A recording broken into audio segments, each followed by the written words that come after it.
Mel, it's been a few weeks since we've seen you, and just last time, just after we'd spoken to you, you were sold. But what's it's early days and the deal's not been ratified yet, but do you know the ramifications? Have you been told what it means for you and the squad? I think it's a really positive development, and it's a really exciting time for the women's team and the future of the women's team.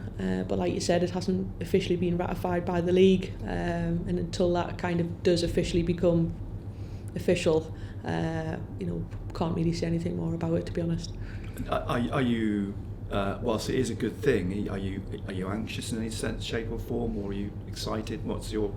No, I'm really excited. They've been in and around the building. We've had some really good conversations with key personnel, and I think it's only a positive step for the women's team. Well, I think it's no secret really that it was in the offing. It's been rolling on for maybe a year that there was talk that the women's team would be sold. Yeah, I think there's been a lot of hard work by people at the club in the background for this to be able to happen.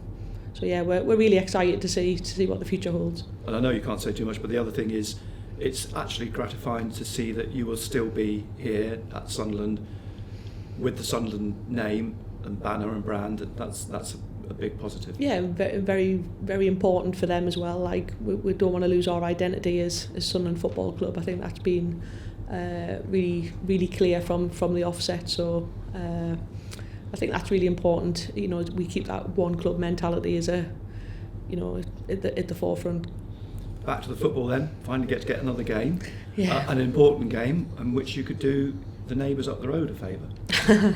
Yeah, it's 2 games to go. It's all about kind of personal pride and our points total. That's what we're chasing.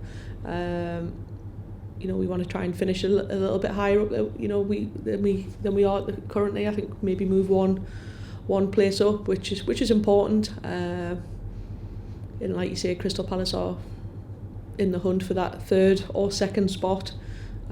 So again, the pressure's all on them. But we've had a long break since the Birmingham game. Really, it felt really long, this one, to be honest.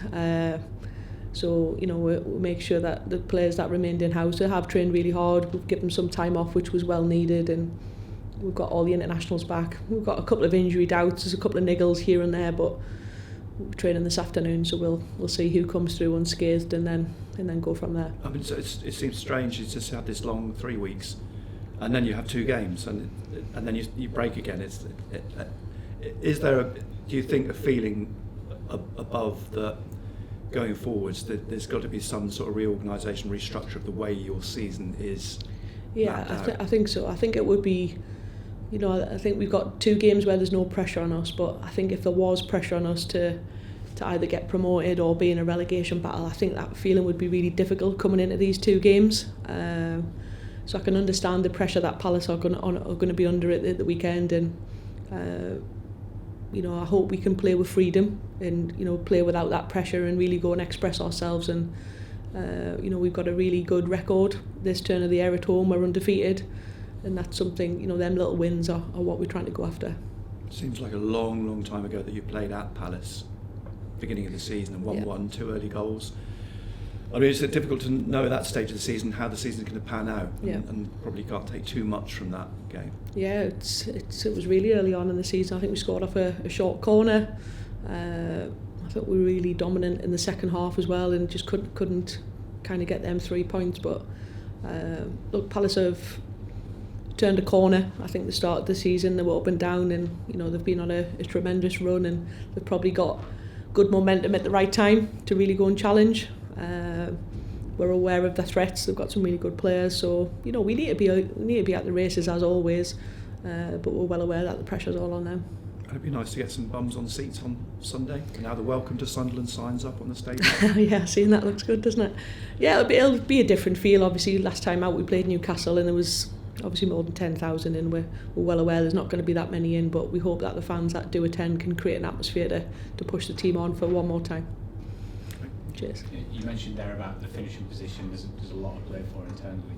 Does the news about new people coming in and stuff as well maybe just give that a little bit of a kick as well. People will want to make a positive impression. They'll want to show what they're all about to people who might be watching on. Absolutely, I think that's really important. I think when you have new ownership in, you want to show them what you're about as an individual and what you can contribute to the team going forward. And that's one of the reasons why we can't sit back and relax too much. We have to try and finish strong, and we have to hold high standards of each other and make sure that we're performing to the right levels for the 2 games that are left this season.